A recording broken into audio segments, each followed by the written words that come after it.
Congressman Mike Garcia. Do we have you on the line, my friend? Yes, I got you loud and clear, Morgan. Thanks for having me. Good. Well, you know what? That voice sounded very much like a pilot's voice, and that's what you used to do in the Navy. So, first of all, I want to say go Navy as somebody who's still an active reservist. Thank you, sir. I believe that you've flown actually over 30 combat missions over Iraq. Is that accurate? I did. I was blessed to have a fantastic career flying the venerable F-18 off of aircraft carriers, and I got to serve during Operation Iraqi Freedom the first 6 or 7 months there. So got to do everything I had dreamed of doing, and I thank you for your service today as well. Well, I will tell you, I will brag since you're a pilot. I will say a few years ago, I was at the reserve unit in Fallon, and I was able to get a backseat ride on an F-18, and I did not throw up, and I did not pass out. Look at that. So there you go. Yeah, that's great. Good job. That's great. Sorry about being in Fallon. That's scarring, I know, but at least you got a flight out of it. It was a pretty cool flight, I have to say. Well, listen, in addition to all of your Navy experience, you're also on the House Permanent Select Committee on Intelligence. Congressman, we have been talking all morning not only about what's going on with Israel and Hamas, but also about the FBI director testifying yesterday that we're at terrorism threat levels in the United States, which are, I think basically higher than they've ever been, certainly the highest point in the Biden administration. What is the Biden administration actually doing to keep Americans safe during these very high terrorism threat levels?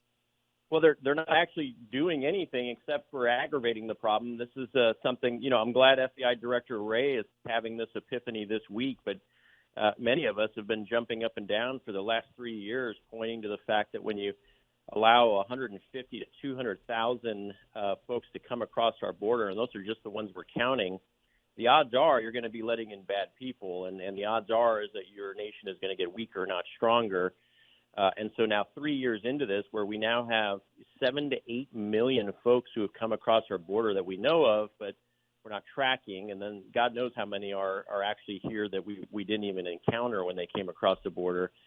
Even if the percentage is 0.01%, you're still talking about potentially thousands of bad actors. And we have now dozens of folks that are on the terrorist watch list that we know have gotten across.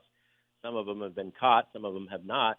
And so for FBI Director Wray to acknowledge that we're vulnerable to, this week is interesting. But the fact is that we are probably more vulnerable today than we were on September 10th in 2001. And this president is not changing the policies. He's trying to throw more money at a problem that is really underpinned by a bad policy, not by a lack of funding. In fact, you can make the argument that you would save money if you would just secure the border, and you would certainly save lives, obviously, with about, 100,000 deaths a year right now due to fentanyl poisoning coming across our border. So they're not changing the policy. So the reality is they're not doing anything, Morgan. So, well, that's not good. One of the things when we talk about the border, one of the things that I have failed to mention this morning, which we did talk about last week when I was hosting the show, and you will know this given your position on the Intelligence Committee, but there have been public reports for quite some time about Hamas and Hezbollah sleeper cells in the United States.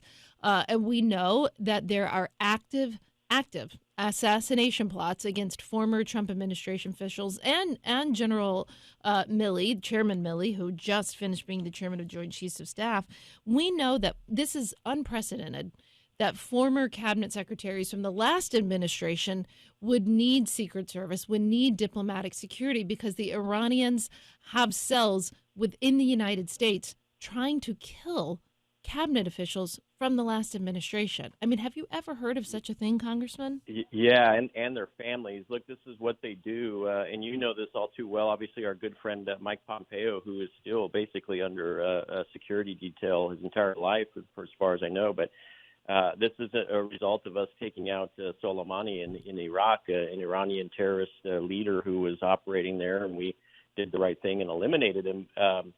And we need to keep doing those types of things, maximum aggressive pressure on the bad guys in the Middle East, because if you don't do that, they do come to our homeland. And we saw it on 9/11. There are certainly sleeper cells here. And it's really not a matter of if these folks are going to be activated. It's not a matter of if there's going to be another terrorist strike. It's a matter of when.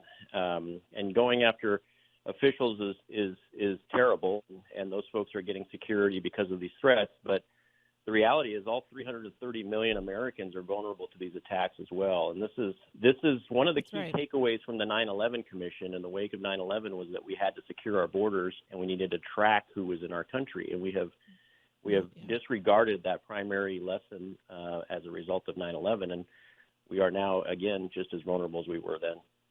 Congressman, I also have to ask you, because right now we're seeing in the news, we always have a new speaker. Thank God for that. It was nice to have a new speaker finally. But there is a big debate in Washington over whether to have Ukraine and Israel aid together or to break it up, as the new speaker wants. President Biden obviously doesn't want that. What do you think is going to actually happen? Are we going to be able to get to some sort of agreement that does actually fund Israel? Well, I think we will get to an agreement that funds Israel. It's shameful to me that the Israeli funding, $14 billion or so, was being coupled with a $105 billion package, with $60 billion of that being for Ukraine, which was not substantiated. So we have asserted, and we are going to successfully, in my opinion, pass this week an individual sort of a la carte bill for Israel, which gets them the munitions reload, gets them the magazine depth. On the Ukraine front, I wrote a 15-page document that was delivered to the White House and Jake Sullivan, as well as the Secretary of Defense and President by Speaker Johnson just last week. But in this white paper, I asked 12 very simple questions about the win strategy, the exit strategy, the sanctions enforcements. What does the path look like to a Russian defeat? How much does it cost? And these are reasonable questions that this administration, frankly, has been completely silent about. And until they answer those questions, we should not be having conversations about funding Ukraine. And because of that, we can't slow down our support for Israel, which is literally in the midst of an existential fight right now in Gaza to eliminate and hopefully completely eradicate the Hamas threat. So we've got to stand by our Israeli partners and make sure that they survive, and we owe it to the American taxpayers to have a deep dialogue about what's going on in Ukraine and the path forward. And we don't want Russia to win. We don't want Ukraine to lose. But at the same time, it can't be this blank check policy that Biden's been pushing. Well, not only can it not be a blank check policy, I will tell you, I will eat my Louboutin shoes if President Biden and his team haven't forced the Ukrainians into some sort of negotiation before the election next year. That's where all of this is headed, I think, Congressman. They're going to force them to negotiate with the Russians, even if the Ukrainians don't want to. I got to ask you, this is going to sound trite, but I mean this seriously. What is it like to have to govern and work next to open anti-Semites in the Congress? I mean, you've got people that refuse to condemn Hamas terrorists and their acts of terrorism. How in the world do you sit next to these people and work with them? It is maddening, and it takes a great bit of restraint and grace just to be able to deal with it. But even yesterday, we had very straightforward votes, and one of the votes was, do you support a nuclear Iran? And a lot of them voted in support of allowing Iran to have nuclear weapons. It's unabashed. It used to be, they would say things behind closed doors, and now it's very public. And I think it's very important for the American people to recognize that this is wrong. This is immoral. This is actually not only anti-Semitic, it's prejudice. It's the opposite of every ideal that the American foundation is underpinned by and what our Constitution is. So these people are sick. The fact that they're elected officials representing nearly 1 million Americans is appalling to me, and they need to be voted out.